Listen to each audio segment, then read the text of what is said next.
नमस्कार, आप देख रहे हैं आज तक। आपके साथ मैं हूं शुभांकर मिश्रा। रूस और यूक्रेन जंग में नरसंहार लगातार जारी है और इन सब के बीच में बर्बरता के आरोपों के बीच दुनिया के कई देश ऐसे हैं जो पुतिन को युद्ध अपराधी करार दे रहे हैं। इन सब के बीच पुतिन ने भी कहा है कि मैं यूक्रेन को बर्बाद कर दूंगा। अब कहने की जरूरत नहीं है कि पुतिन ने यूक्रेन को बर्बाद कर दिया है। यूक्रेन के राष्ट्रपति जेलेंस्की ने कल पुतिन को लेकर यह कहा कि इरपिन और स्टाइनका में जब मैंने दौरा किया तो वहां पर तबाही हुई है। 80 साल बाद वो जुल्म हुआ है जो हिटलर ने भी नहीं किया था और ऐसे में रूसियों को उनके माता पिता को देखना चाहिए कि यहां पर कैसे कत्लेआम हुआ, कैसे नरसंहार हुआ। हम आपको दिखाते हैं।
तीन अलग अलग इलाकों में पहुंचे। बूचा, इरपिन और स्टोइंका में उन्होंने अपनी आंखों से रोंगटे खड़े कर देने वाली तबाही देखी। तीनों ही शहरों में तबाही, मौत का खौफनाक मंजर और दहशत का सन्नाटा पसरा नजर आया। जेलेंस्की ने जली हुई सैन्य गाड़ियां, जले और कबाड़ बने टैंक देखे तो मलबों के बीच बच्चों के खिलौने, हाथ पैर बंधे लोगों को सिर पर लगी गोली देखी।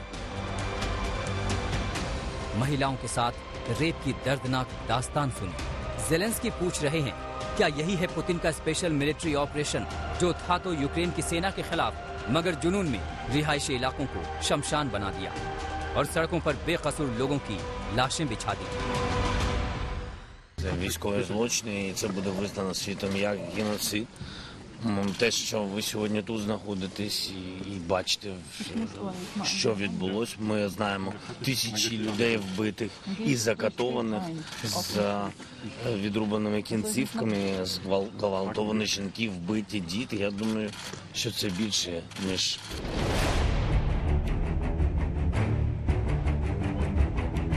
जेलेंस्की स्ट्रोयेंका भी पहुंचे, जो बूचा से महज 15 किलोमीटर दूर है। तस्वीरें देखी। रूसी हमले में ध्वस्त हुए पुल से जेलेंस्की ने तबाही का मंजर देखा। यह स्ट्रोयेंका का रिहायशी इलाका है। हर घर, हर छत पर रूसी मिसाइल या बमबारी के निशान हैं। रूसी बमबारी ने इमारतों को ताश के पत्तों की तरह ध्वस्त कर दिया। जो बचा उसे आग ने राख कर दिया। स्ट्रोयेंका से जेलेंस्की कीव से करीब 25 किलोमीटर दूर इरपिन पहुंचे, यूक्रेन का वो इलाका जहां रूस ने भारी बर्बादी मचाई थी। आज भी इरपिन की तस्वीरें यूक्रेन के भारी विनाश की कहानी कह रही हैं। सड़कों पर कबाड़ बनी कारें जहां तहां बिखरी पड़ी हैं। जेलेंस्की के मुताबिक रूसी फौज ने सिर्फ बूचा में ही नहीं बल्कि पूरे यूक्रेन में बड़े पैमाने पर नरसंहार किया है। उनके मुताबिक 80 साल पहले हिटलर की नाजी फौज ने जितना जुल्म नहीं किया था वो पुतिन की फौज ने कर डाला है। Те, що ви сьогодні тут знаходитесь і бачите, що відбулось, ми знаємо тисячі людей вбитих і закатованих з відрубаними кінцівками, зґвалтовані жінки, вбиті діти. Я думаю, що це більше, ніж... जेलेंस्की आज संयुक्त राष्ट्र सुरक्षा परिषद को संबोधित करेंगे। बूचा में बड़ी तादाद में नागरिकों के शव मिलने के बाद आज के सत्र में सुरक्षा परिषद बूचा में रूसी फौज की ओर से नागरिकों के नरसंहार पर गौर करेगी। बूचा में रूसियों ने अपने जुल्म को छिपाने की कोई कोशिश नहीं की, मगर जेलेंस्की को लगता है कि दूसरे शहरों में अपने युद्ध अपराध को छिपाने के लिए रूसी फौज और भी जघन्य अपराध कर सकती है। बूचा से गौरव सावंत के साथ आज तक ब्यूरो। हम आपको बता दें कि रूस यूक्रेन जंग के 40 दिन से ज्यादा का वक्त बीत गया है, लेकिन सवाल ये बरकरार है कि ये जंग अब किस ओर जाती हुई नजर आ रही है। सवाल यह भी कि संयुक्त राष्ट्र इस वक्त क्या कर रहा है। क्या शहर शहर को लेकर लड़ाई जो है वो किसी अंजाम तक पहुंच सकेगी। भले ही ज़ेलेंस्की बदला लेने की बात कर रहे हैं, लेकिन वो भी ये बात जानते हैं कि यह जंग अभी इतनी आसान नहीं है।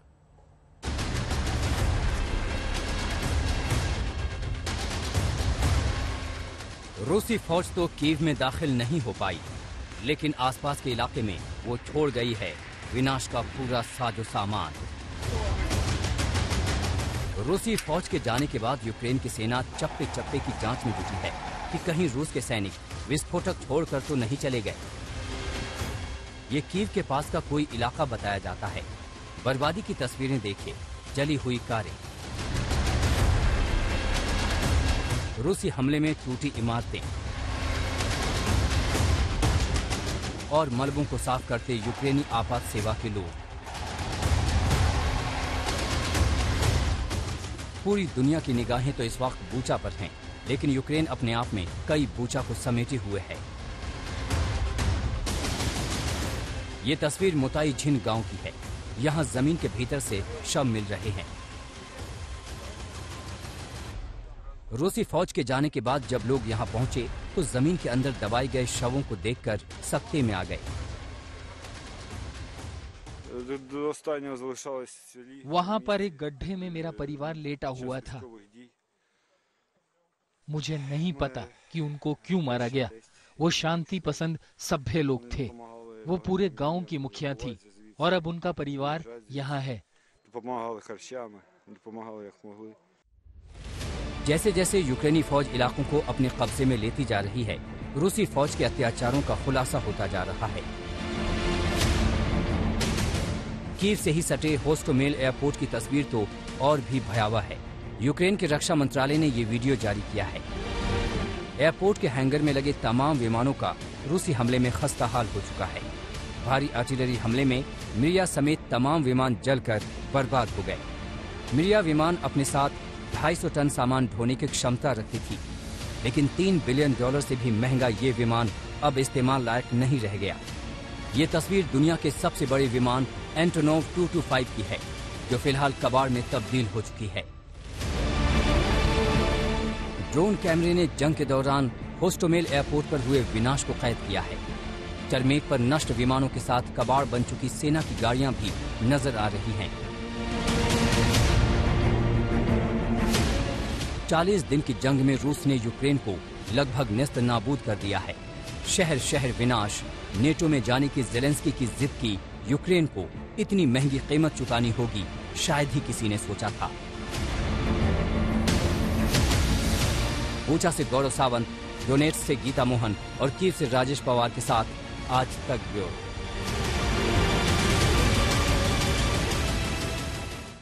बूचा के खौफनाक नरसंहार का सच अब धीरे धीरे दुनिया के सामने आने लगा है।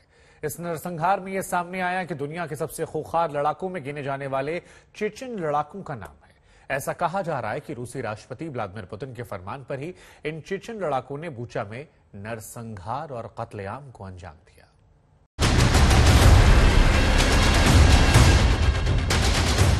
क्या बूचा में महाविनाश की पटकथा इन्हीं तस्वीरों में छिपी थी? क्या बूचा में खूनी तांडव के पीछे है इस शख्स का खूंखार दिमाग? बूचा में आम नागरिकों की बर्बरता की कहानी आज भी दिल दहला देती है।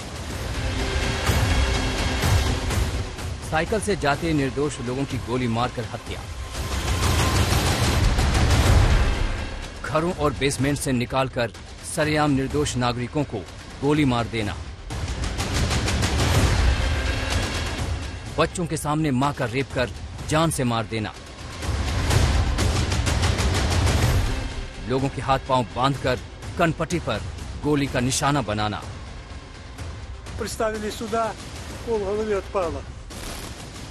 पत्नी से पति को खींचकर मौत की नींद सुला देना।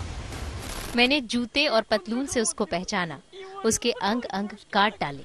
умятина такая, ну, короче, у моего соседа. ये सब सुनकर ही रोंगटे खड़े हो जाते हैं। सोचिए जिन लोगों ने इसे अंजाम दिया होगा वो कितना खूंखार रहा होगा। अब तक मोटे तौर पर यही कहा जा रहा है कि रूसी फौज ने हैवानियत की हदें पार कर दी, लेकिन चश्मदीदों के जरिए जो बात सामने आई है उसके मुताबिक बूचा में नरसंहार को अंजाम देने वाले दरिंदे चेचन लड़ाके थे। सुनिए व्लादिमीर का बयान, जिनके दामाद को भी दरिंदों ने नहीं बख्शा। Тут они были. Они тут это самое все стреляли, уничтожали дом, все разнесли, сарай сожгли, все сожгли. Застрелили зятя, зятя застрелили. Приставили сюда, пол головы отпало. О, чеченцы, кадыровцы. Русский мир пришел освобождать нас. Освободили от всего. У нас все, ничего нету, все. Ничего нету, все. सुना आपने, व्लादिमीर का कहना है कि बूचा में मौत का तांडव चेचन लड़ाकों ने भी रचा था। चेचन लड़ाके दुनिया भर में अपने खूंखार स्वभाव के लिए जाने जाते हैं। खास बात ये बताई जाती है कि बूचा पर रूसी कब्जे के बाद रूस ने इसे चेचन लड़ाकों की निगरानी में छोड़ दिया था।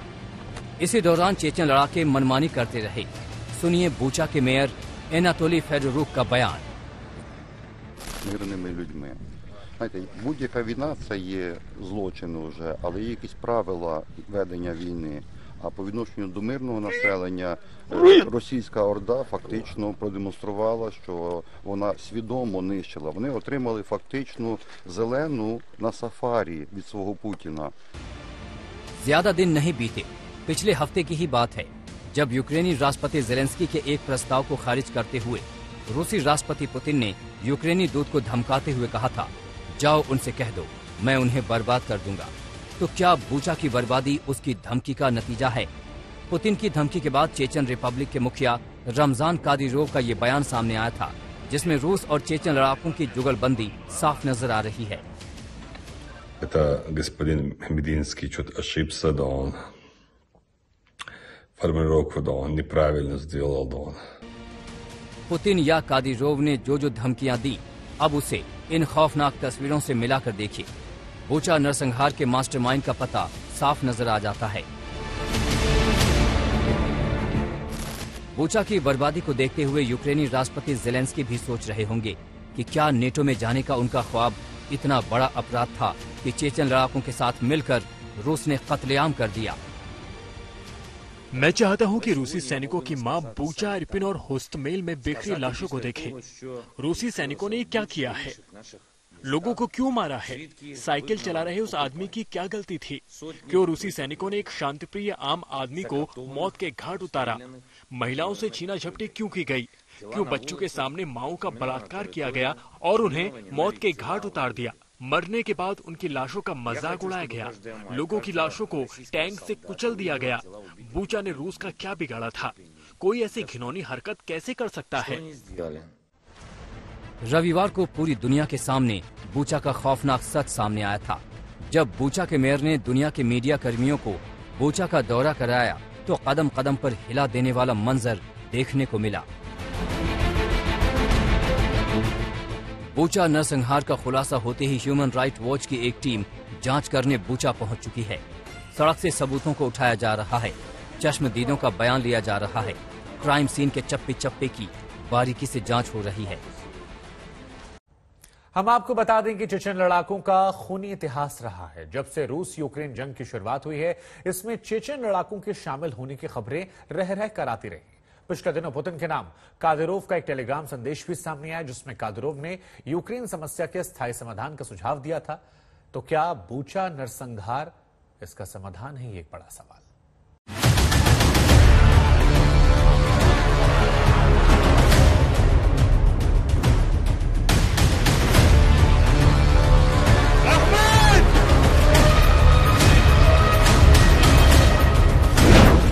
किसी की जान लेना उनके लिए मामूली बात है।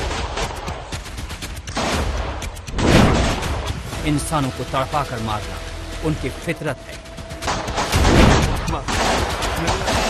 इंसान के वेश में वो राक्षस है। वो सबसे खूंखार चेचन लड़ाके कहलाते हैं। जी हाँ, यही है चेचन लड़ाकू की पहचान और बूचा नरसंहार से ये चेचन लड़ाके एक बार फिर चर्चा में हैं। रूस और यूक्रेन में जंग की शुरुआत में ही कादिरोव का एक टेलीग्राम पोस्ट चर्चा में आया था। कादिरोव ने पुतिन से इस समस्या को हमेशा के लिए खत्म करने का आग्रह किया था। उसने कहा था कि हमारे सैनिकों को इसे खत्म करने के लिए हर संभव ताकत का इस्तेमाल करने का मौका दे। कादिरोव ने अपनी पोस्ट में पुतिन के लिए लिखा, कॉमरेड प्रेसिडेंट, मैं आपसे कई बार कह चुका हूँ कि मैं आपका एक पैदल सिपाही हूँ। मैं आपके लिए जान देने के लिए भी तैयार हूँ, लेकिन मैं ये नहीं देख सकता कि रक्षा मंत्रालय, नेशनल गार्ड और हमारे अन्य सैनिक यूक्रेन में इस तरह मर रहे हैं। तो क्या बूचा जैसे नरसंहार से कादिरोव यूक्रेन को मिटाने का ख्वाब देख रहा है? क्योंकि कादिरोव के लिए नरसंहार कोई बड़ी बात नहीं है। मानवाधिकार समूहों का कहना है कि कादिरोव एक डेथ स्पोर्ट चलाता है जिसका नाम कादिरोवाइट्स है और वो खुद गुप्त काल कोठरियों में राजनीतिक विरोधियों के टॉर्चर की देखरेख करता है। कादिरोव के लड़ाके राजनीतिक विरोधियों, मानवाधिकार कार्यकर्ताओं और पत्रकारों की हत्याओं से जुड़े हुए हैं। द सन की खबर के अनुसार चेचन रिपब्लिक के प्रमुख को पुतिन्स अटैक डॉग कहा जाता है।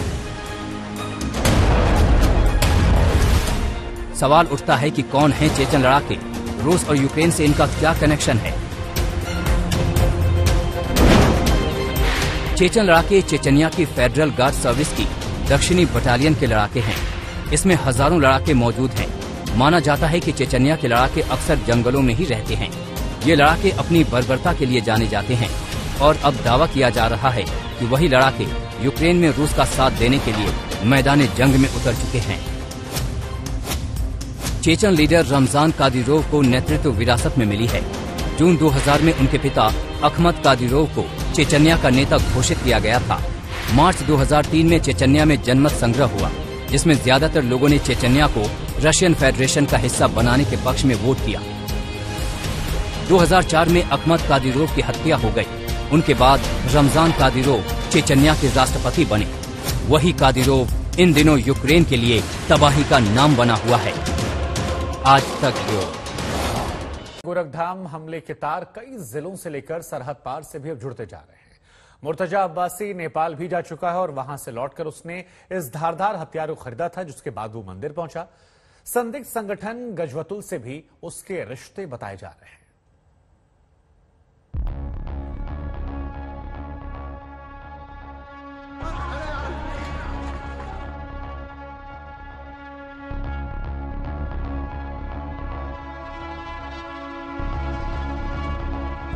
कुछ सुरक्षा कर्मियों को घायल करने वाले मुर्तजा अब्बासी के इस हमले के तार अब कई शहरों से जुड़ रहे हैं।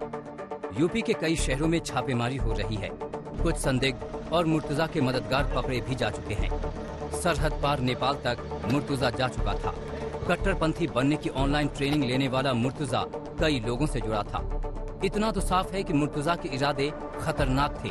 केमिकल इंजीनियरिंग की पढ़ाई से लेकर ऐप डेवलपिंग के पेशे को वो पीछे छोड़कर दूसरी राह पर आगे बढ़ चुका था।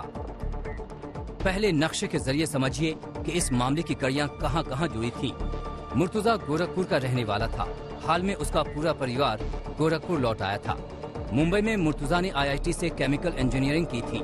इसके बाद उसने 2 जगह नौकरी की। कुछ वक्त पहले ही मुर्तजा नेपाल गया था। वहीं से वो गोरखपुर लौटा था, जबकि महाराजपुर में उसके मददगार पकड़े गए। गोरखपुर में मुर्तजा का परिवार सिविल लाइंस में रह रहा था और गोरखनाथ मंदिर ही मुर्तजा के निशाने पर था। हमले का आरोपी अहमद मुर्तजा अब्बासी पीढ़ियों से गोरखपुर का ही रहने वाला रहा है। पिता कई फाइनेंस कंपनियों के लीगल एडवाइजर रहे, मुंबई में फ्लैट्स रहे। यही वजह थी कि 2020 में रिटायरमेंट के बाद अब्बासी भी अपने पिता के साथ गोरखपुर आ गया। अहमद मुर्तजा अब्बासी गोरखपुर में पढ़ाई करने के बाद IIT मुंबई से केमिकल इंजीनियरिंग की डिग्री हासिल की और डिग्री हासिल करने के बाद परिवार वालों के अनुसार वो बीमार रहने लगा और उसकी बीमारी इतनी बढ़ गई कि रिटायरमेंट के बाद पिता को अब्बासी को अपने साथ गोरखपुर लाना पड़ा। मुंबई में कई साल तक मुर्तजा का परिवार रहा था। यहाँ उनका महंगा घर है जो किराए पर है। उसके पिता अब रिटायर हो चुके हैं। मुंबई में UP ATS की एक टीम जाकर पड़ताल कर चुकी है। यहाँ से सबूत जुटाए गए हैं। यूपीएटीएस की टीम जब नवी मुंबई पहुंची तो उन्होंने उसके पुराने और नए घर में थोड़ी पूछताछ की। माना जा रहा है कि उसके पिता का भी जो बयान है वो दर्ज किया गया। फिलहाल ये भी बताया जा रहा है कि अहमद अब्बासी ने तकरीबन 2 नौकरियां की थी, तब वो नवी मुंबई इलाके में ही था। उसके बाद से यूपीएटीएस ये जानना चाह रही है कि किस तरह का प्रभाव उस पर पड़ा है। ये भी माना जा रहा है कि अगर आगे जरूरत पड़ती है तो उसकी कैरेक्टर प्रोफाइलिंग को और ज्यादा करने के लिए यूपीएटीएस फिर से मुंबई आ सकती है। साजिश के तार महाराजगंज से भी जुड़े हैं। यहाँ से मुर्तजा के 2 मददगार पकड़े गए। यहाँ के 2 दोस्तों ने उसे मंदिर के पास छोड़ा था। बताया जा रहा है कि मुर्तजा को महाराजगंज के 2 साथी बाइक से गोरखपुर लाए थे। तो वहीं नेपाल से भी मुर्तजा का कनेक्शन सामने आ रहा है। तो वहीं उसके लैपटॉप और पेन ड्राइव में कुछ ऐसे वीडियोस मिले हैं जो कहीं ना कहीं ये दिखा रहे हैं कि उसका जुड़ाव किसी न किसी संगठन से या तो था या वो उसका ब्रेन वॉश किया गया था। एटीएस ने मुर्तजा से जो सवाल किए थे और जो जवाब मिले थे उससे भी साफ है कि मुर्तजा रेडिकल हो चुका था। एक बानगी देखिए। एटीएस ने पूछा, तुम मंदिर क्यों गए थे? मुर्तजा ने जवाब दिया, मुझे अल्लाह की राह में जान देने का मन कर रहा था। इसके बाद एटीएस ने पूछा, सिपाहियों पर हमला क्यों किया? इसका जवाब मुर्तजा ने दिया, वो मुझे देखकर घूर रहे थे। फिर मुझे गुस्सा आ गया। फिर मन में अल्लाह के लिए जान देने का मन हो गया। साफ है कि मुर्तजा का पूरी तरह ब्रेन वॉश हो चुका था। वो खतरनाक आतंकी संगठनों के संपर्क में आ चुका था और अगर गोरखनाथ मंदिर के बाहर उसको दबोच नहीं लिया जाता तो वो किसी बड़ी साजिश को अंजाम देने की वजह बन सकता था। ब्यूरो रिपोर्ट, आज तक। देश में पैन फ्रॉड के मामलों में काफी तेजी देखने को मिली है। हाल ही में बॉलीवुड कलाकार सनी लियोनी और राजकुमार राव के पैन कार्ड का गलत इस्तेमाल करके लोन लेने की खबरें सामने आई। इस फर्जीवाड़े से लोगों का CIBIL स्कोर प्रभावित होता है।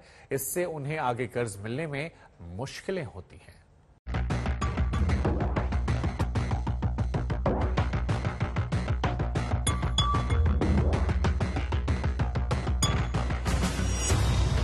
देश भर में पैन कार्ड से जुड़े फ्रॉड्स लगातार बढ़ते जा रहे हैं। आम लोगों के साथ ही बॉलीवुड के सितारे भी पैन कार्ड के फ्रॉड्स का सामना कर रहे हैं। हाल ही में सनी लियोनी के पैन का इस्तेमाल करके किसी ने लोन लिया था। अब बॉलीवुड अभिनेता राजकुमार राव के नाम पर कर्ज लेने के लिए उनके पैन कार्ड का गलत इस्तेमाल करने का मामला सामने आया है। राव ने ट्वीट के जरिए इस धोखाधड़ी की जानकारी साझा की है। उन्होंने ट्वीट में कहा, मेरे पैन कार्ड का दुरुपयोग किया गया है और मेरे नाम पर 2500 रुपए का एक छोटा सा कर्ज लिया गया है, जिससे मेरा सिविल स्कोर प्रभावित हुआ है। कृपया इसे ठीक करें और इसके खिलाफ एहतियाती कदम उठाएं। दरअसल कोरोना काल में डिजिटल लेन देन के मामले बढ़ने के बाद ऐसे कई मामले सामने आए हैं जिनमें पैन कार्ड धारकों को पता चला है कि किसी अज्ञात व्यक्ति ने उनकी सहमति के बिना उनके पैन पर कर्ज वितरित किया है। इस पैन कार्ड कर्ज धोखाधड़ी के चलते पीड़ितों के सिविल स्कोर पर बुरा असर हो रहा है।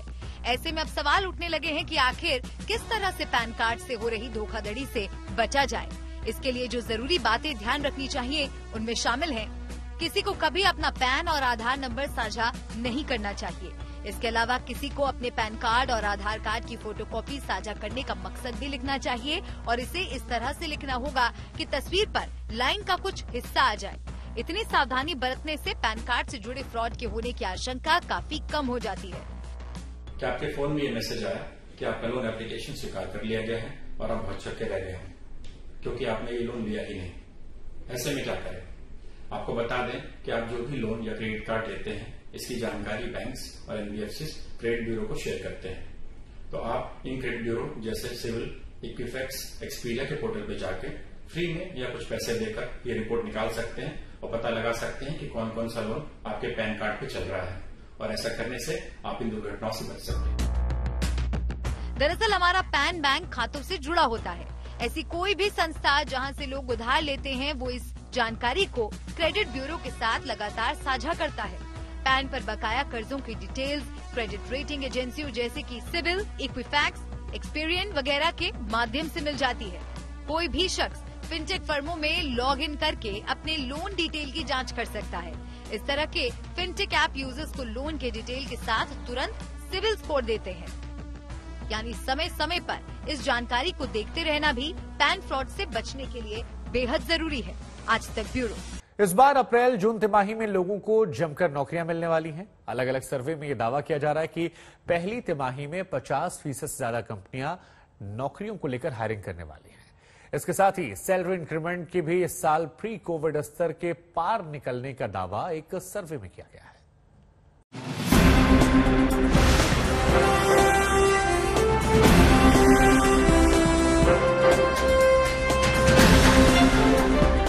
नौकरियों के मोर्चे पर देश में हालात तेजी से सुधर रहे हैं। कई सेक्टर्स में तो हायरिंग अब प्री कोविड स्तर पर या इससे नजदीक पहुंच गई है। रिक्रूटमेंट फर्म्स के मुताबिक manufacturing, industrial, retail, travel, hospitality और टूरिज्म सेक्टर में नौकरियों के मौके अब तेजी से मिल रहे हैं। 2 साल से जारी सुस्ती को पीछे छोड़ते हुए इन सेक्टर्स ने अब लोगों को रोजगार के मौके मुहैया कराने शुरू कर दिए हैं। इसके साथ ही टेक्नोलॉजी, डिजिटल और स्टार्टअप्स में भी हायरिंग सेंटिमेंट्स मजबूत बने हुए हैं, जिन्होंने कोरोना काल में सबसे ज्यादा नौकरियां बांटी थी। पिछले कुछ वर्षों में चैलेंजेस और अनसर्टेनिटीज के होते हुए भी अपने देश में काफी पॉजिटिव सेंटिमेंट बना हुआ है और यही पॉजिटिव सेंटिमेंट के कारण देश के अंदर जॉब अपॉर्चुनिटीज की कोई कमी नहीं है और हर सेक्टर्स में ये अपॉर्चुनिटीज काफी आगे निकल के आ रही हैं। लेकिन एक बड़ा चैलेंज है एम्प्लॉयबल कैंडिडेट्स की अवेलेबिलिटी। ये एक ऐसा चैलेंज है, यदि आज हमने इस पे एक्शन नहीं लिया तो आने वाले समय में एक हमारे लिए बहुत बड़ा सिरदर्द बन सकता है और सॉल्यूशन है केवल देश के एजुकेशन सेंटर को, सिस्टम को टोटली रिवैम्प करना। इस बार नौकरियों की बौछार में कोरोना में सबसे ज्यादा मुश्किल में रहे हॉस्पिटैलिटी सेक्टर भी जमकर योगदान करने को तैयार है। अप्रैल जून 2002 के लिए मैन पावर ग्रुप के एम्प्लॉयमेंट आउटलुक सर्वे के मुताबिक आईटी और टेक्नोलॉजी सेक्टर का हायरिंग आउटलुक 51% के साथ सबसे ज्यादा है। इसके बाद रेस्टोरेंट्स और होटल सेक्टर में 38%, जबकि एजुकेशन, हेल्थ, सोशल वर्क और सरकारी सेक्टर्स में ये 37% है। जानकारों का मानना है कि अब कोरोना से देश बाहर निकल गया है और 2 साल से शांत बैठी कंपनियां अब विस्तार योजनाओं को नई भर्तियों के सहारे अमली जामा पहनाने के लिए तैयार हैं। कोविड टाइम के अंदर सब कुछ, सारी व्यवस्थाएं जो है वो लोगों की हैंडी हो गई, मतलब टेक्नोलॉजी के अंदर आ गई, जिसकी वजह से लोगों में एक कंफर्ट क्रिएट हुआ। तो अब आने वाले समय में even though we are all vaccinated but people are wanting to have that easy life, easy state of mind, इसलिए अब लोगों का जो रुझान है वो टेक्नोलॉजी की तरफ ज्यादा बढ़ता है और इसीलिए इसके अंदर जो ग्रोथ है वो भी बढ़ेगी और नई नई कुछ ना कुछ डेवलपमेंट्स भी देखने को बहुत जल्द हमारे को मिल सकती है। खुशखबरी केवल नई नौकरियों तक सीमित नहीं है। माइकल पेज इंडिया की रिपोर्ट के मुताबिक इस साल देश भर में औसत इंक्रीमेंट करीब 9% रहेगा, जबकि 2019 में औसतन वेतन बढ़ोतरी 7% थी। इस साल startups, new age firms, unicorn और जल्द ही यूनिकॉर्न बनने वाली कंपनियों में औसतन इंक्रीमेंट 12% होगा। नौकरियों के मामले में ये खुशखबरी केवल संगठित क्षेत्र तक सीमित नहीं है। असंगठित क्षेत्र में भी अब बेरोजगारी दर घटती जा रही है। CMIE की हालिया रिपोर्ट के मुताबिक मार्च में देश में बेरोजगारी दर 7.5% से कम रही है, जो फरवरी के मुकाबले कमी का संकेत है। आज तक ब्यूरो।